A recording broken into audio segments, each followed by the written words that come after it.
आज उनकी कृपा का ही ये परिणाम है कि जब उन्होंने वैष्णव अखाड़ों की इस जन्मभूमि पर भारत के सनातन धर्म की रक्षा के उस उत्तरदायित्व का निर्वहन करने के लिए इस परंपरा को आगे बढ़ाया,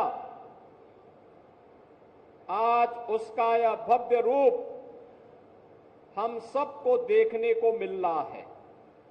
जो आज श्री हनुमत कथा मंडपम का भी जो ये भव्य स्वरूप है, इसके पीछे भी बाबा अभय राम दास जी की ही वे भावनाएं हैं जिनके बारे में कभी उन्होंने सोचा होगा।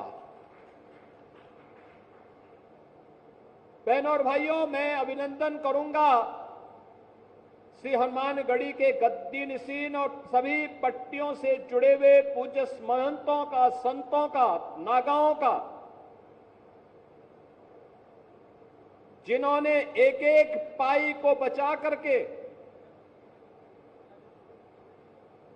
इस कथा मंडप के बारे में सोचा, क्योंकि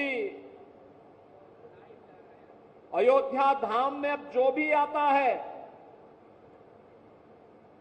2 जगह 3 जगह जाने में वह कभी चूकता नहीं।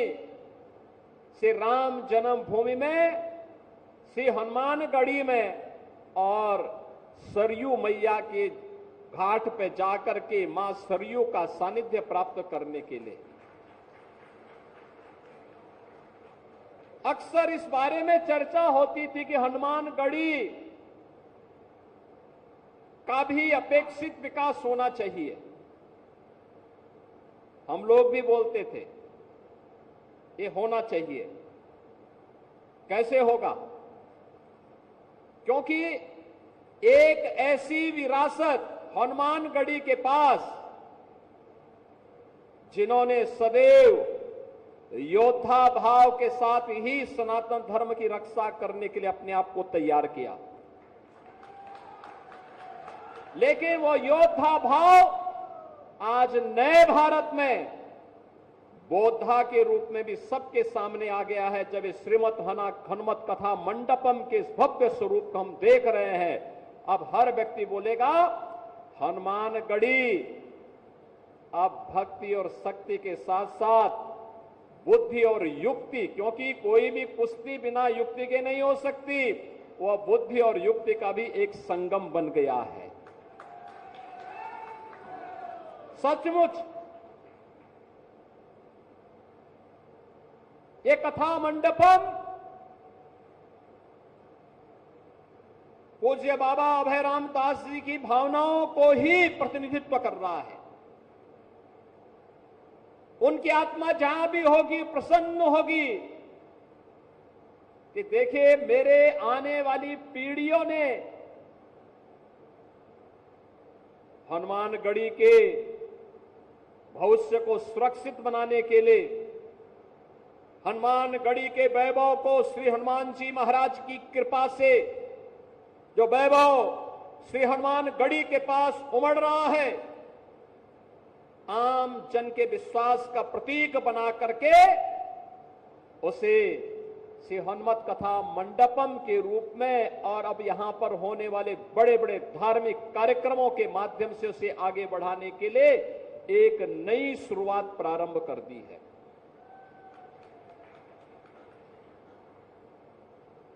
आज के इस अवसर पर मैं आप सबसे कहना चाहूंगा,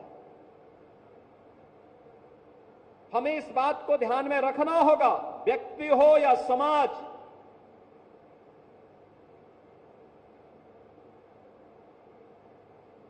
हमेशा इस बात को ध्यान में रहना होगा कि लीक से हट करके ही जो चलेगा वह कुछ नया कर पाएगा। लकीर का फकीर बनने से न व्यक्ति का कल्याण हो पाएगा, न अधिक समय तक हम अपने वजूद और अस्तित्व को ही बचा पाएंगे। हमें आज के अनुरूप अपने आप को तैयार होना होगा। और मैं तो इस बात के लिए भी अभिनंदन करूंगा गद्दी नसीन जी का कि सैकड़ों वर्षों के बाद गद्दी नसीन जी ने हिम्मत की कि मैं श्री राम जन्मभूमि दर्शन करने के लिए निकलूंगा। और वो गए, भव्य शोभा यात्रा निकली, भव्य शोभा यात्रा निकली। सबने उसको स्वागत किया, सबने उसका अभिनंदन किया। और क्यों नहीं, आखिर अयोध्या में जो कुछ भी है, यहां के रक्षक देवता के रूप में तो हनुमान जी महाराज हैं ही, लेकिन अयोध्या के इष्ट देव हमारे मर्यादा पुरुषोत्तम भगवान श्री राम हैं। और रामलला का दर्शन करने के लिए 500 वर्षों के अंधकार को दूर करने के लिए प्रधानमंत्री मोदी जी के नेतृत्व में जो कार्य हुआ है, बहनों और भाइयों, यह सनातन धर्म के इतिहास का एक अत्यंत अद्भुत, अभिनंदनीय ऐसा कार्य हुआ है जिसके बारे में आज के दिन पर तुम कह सकते हैं न भूतो न भविष्यति। हां, आने वाले समय में ये चीजें आगे बढ़ेंगी, लेकिन आज के दिन पर जो लोगों के लिए, पिछली सरकारों के लिए जो असंभव दिखता था, वह प्रधानमंत्री मोदी जी ने संभव बना करके, ये डबल इंजन की सरकार ने डबल स्पीड के साथ चल करके अयोध्या को उसका गौरव प्रदान करने का काम किया है। हमारे पूज्य संत आज इस बात का एहसास करते होंगे। याद करिए, 2014 के पहले, 2017 के पहले अयोध्या के, हनुमानगढ़ी के या देश भर के संत जब इधर उधर कहीं जाते थे, यात्रा के दौरान कितनी कठिनाई होती थी, कितनी परेशानी होती थी। लोग आदर के भाव से नहीं देखते थे, लोगों के मन में सरदार सम्मान का भाव नहीं दिखता था। जो परिचित थे वे भले ही सम्मान दे दे, लेकिन कोई अपरिचित सम्मान नहीं देता था।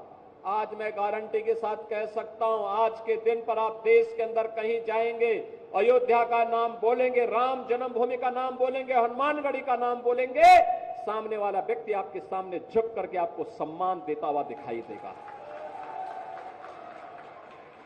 अयोध्या के नाम से लोगों के मन में एक नई, उसके चेहरे पर चमक देखने को मिलती है। अयोध्या धाम का नाम सुनते ही अगले व्यक्ति के मन में एक नया उत्साह देखने को मिलता है, एक नया उमंग देखने को मिलता है।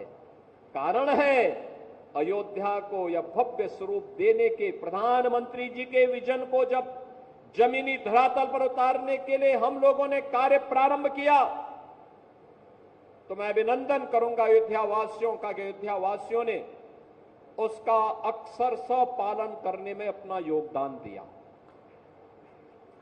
कोई विरोध नहीं, कोई प्रदर्शन नहीं, किसी को कम मिला होगा, किसी को मिल भी गया होगा, लेकिन हमारे भगवान के भव्य स्वरूप को सबके सामने वैश्विक मंच तक पहुंचाने का जो अभियान चल रहा है, इसमें मैं भी अपनी क्षमता के अनुरूप योगदान कर सकूं। अगर सेतु बंध के निर्माण में गिलहरी ने योगदान दिया है, मैं तो मनुष्य हूं, मनुष्य के रूप में ये मेरा भी योगदान होगा।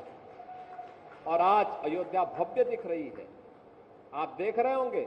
अब कोई भी अयोध्या आता है, प्रश्न नहीं खड़ा करता हमारे सामने। मुझे याद है, अयोध्या के विकास के लिए हम लोग चिंतित होते थे। गोरखपीठ का अयोध्या से संबंध आज से नहीं, 3-3 पीढ़ी से अयोध्या आते थे। टूटी फूटी सड़कें, दिन में बिजली नहीं होती थी, रात्रि में भी 3 घंटे 4 घंटे मिल गई गनीमत है। गलियों में गंदगी रहती थी, घाटों में गंदगी रहती थी। राम जी की पेड़ी का पानी निकलता ही नहीं था, वहीं सड़ता रहता था। और अव्यवस्था का आलम इस कदर था हर दूसरे दिन कर्फ्यू, बंद, अव्यवस्था, सरकार के स्तर पर अपमानित करने की कार्रवाई, लगातार प्रताड़ना की कार्रवाई। अयोध्या एक गुमनाम सिटी के रूप में अपने अस्तित्व के लिए जूझ रही थी। आज ऐसा नहीं है। याद करिए, जब पहली बार हम लोगों ने अयोध्या धाम में 2017 में दीपोत्सव के कार्यक्रम के साथ हम जुड़ने के लिए आए थे।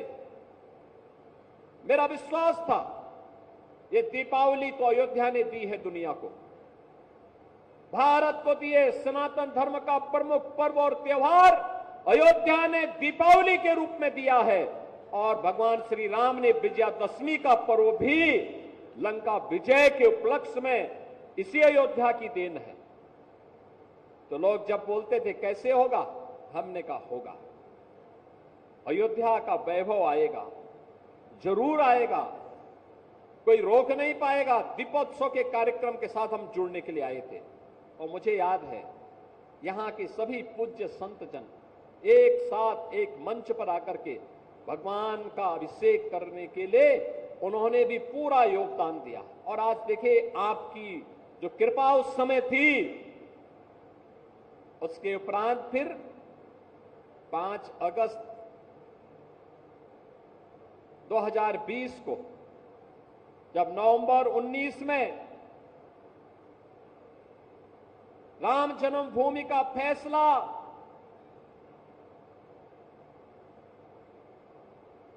हिंदुओं के पक्ष में व सनातन धर्म के पक्ष में राम जन्मभूमि तीर्थ क्षेत्र ट्रस्ट के नाम पर हुआ, तो उसके उपरांत अयोध्या के मंदिर के भूमि पूजन कार्यक्रम के लिए पहली बार देश का कोई प्रधानमंत्री अयोध्या आकर के राम जन्मभूमि का दर्शन करने के लिए जाता है।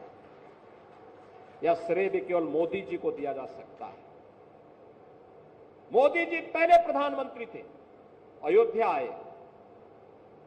उससे पहले मुझे याद है 1-2 बार कार्यक्रम बना, हमने कहा अयोध्या, उन्होंने कहा नहीं, हम लोगों का संकल्प है सौगंध राम की खाएंगे, मंदिर वहीं बनाएंगे।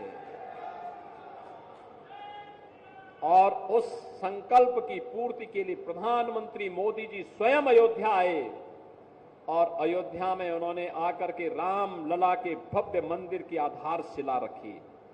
और गत वर्ष 22 जनवरी को स्वयं फिर अयोध्या धाम आए, राम लला के भव्य प्राण प्रतिष्ठा कार्यक्रम के माध्यम से उन्होंने दुनिया को अयोध्या की तरफ आने के लिए आकर्षित कर दिया। आज आप देखते होंगे महाकुंभ का आयोजन हो रहा था प्रयागराज में और भीड़ जमा थी अयोध्या में। कौन ऐसा सनातन धर्मावली रहा होगा पूरी दुनिया में, जहां कहीं भी रहता है, जिसका रुख अयोध्या की तरफ न रहा हो? कौन ऐसा दुनिया में रहने वाला सनातन धर्मावलंबी है, अगर वह दुनिया के किसी भी कोने में रहता है, वह अमेरिका में रहता होगा, कनाडा में रहता होगा, यूरोप के किसी देश में रहता होगा, ऑस्ट्रेलिया में रहता होगा, न्यूजीलैंड में रहता होगा, दक्षिण पूर्व एशिया के किसी देश में रहता होगा, कहीं भी रहता होगा, अगर वह भारत आया है और भारत में उसके पास 3 दिन का समय है, उसकी इच्छा होती है कि मैं अयोध्या आऊं, अयोध्या में आकर के मैं भगवान राम के मंदिर का दर्शन करूं। अयोध्या आता तो हमसे पहले पूछते हैं कहां कहां जाना है, हम कहते हैं उसको आप जन्मभूमि में जाएंगे, उससे पहले हनुमानगढ़ी में जाके दर्शन करके आना। वो कहते हैं इससे क्या होता है, मैंने कहा जैसे काशी में पहले हम काल भैरव का दर्शन करते हैं, तब भगवान विश्वनाथ का दर्शन करते हैं, ऐसे ही अयोध्या में पहले जाते हो तो पहले हनुमानगढ़ी में जाके दर्शन करो और फिर राम जन्मभूमि में जाओगे तो पूरा पुण्य प्राप्त हो जाएगा। और जो आता है, अगर कोई 10 वर्ष के बाद, 5 वर्ष के बाद कोई आता है और वह आकर के देखता है, क्या ये वही गलियां हैं, ये वही हनुमानगढ़ी है, ये वही जन्मभूमि है, ये वही रामपथ है, ये वही धर्मपथ है, ये वही भक्तिपथ है, ये वही रेलवे स्टेशन है, ये वही अयोध्या है जिस अयोध्या में 5 साल पहले मैं आया था और कहता साहब जमीन आसमान का अंतर होगा कि इतनी जल्दी कैसे परिवर्तन हुआ।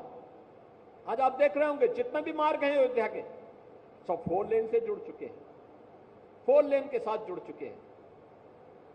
लखनऊ से अयोध्या की जो कनेक्टिविटी थी ये केवल 4 लेन की थी, आज केवल हाईवे ही नहीं, अयोध्या के अंदर के मार्ग भी 4 लेन के हो गए हैं और लोग आते हैं लाखों की संख्या में। जब महाकुंभ के दौरान में प्रतिदिन रिपोर्ट लेता था अयोध्या धाम का, उस दौरान में यहां पे देखता भी था। कभी कभी तो मुझे ये देखते हुए कि प्रशासन वहां व्यवस्था में लगा हुआ था, नीचे नहीं उतरता था, ऊपर ऊपर से देख करके फिर मैं निकल जाता था, जिससे किसी को परेशानी न हो। और फिर अगर कोई बात होती थी तो मैं प्रशासन को बताता था फलानी जगह में ये व्यवस्था करवाइए। लेकिन कितना अद्भुत परिवर्तन हुआ। रेलवे स्टेशन पहले एक ट्रेन के लिए तरसते थे, अब यहां पे डबल लाइन के साथ जुड़ गया है और चारों ओर से जुड़ गया है। देश के हर क्षेत्र से लोग आज अयोध्या उन ट्रेन से आते हैं, उन रेलगाड़ियों से आते हैं। अयोध्या में इंटरनेशनल एयरपोर्ट बन गया है। आप हमारे पूज्य संतजन सब देख रहे होंगे, समझ भी रहे होंगे। याद करिए हजारों वर्ष पहले त्रेता युग में भगवान राम के समय पुष्पक विमान से भगवान राम आए होंगे अयोध्या। उसके बाद से फिर अयोध्या आने का अवसर नहीं मिला होगा किसी को भी। एक छोटी सी एयर स्ट्रिप थी, राज्य सरकार की छोटी सी थी, और उस छोटी सी एयर स्ट्रिप के माध्यम से विमान भी बहुत छोटा होता था, वही उतर पाता था। उसमें केवल 6 सवारी आ सकती थी, उससे ज्यादा नहीं आ सकती थी। और आज बड़ा सा बड़ा विमान अयोध्या में उतर सकता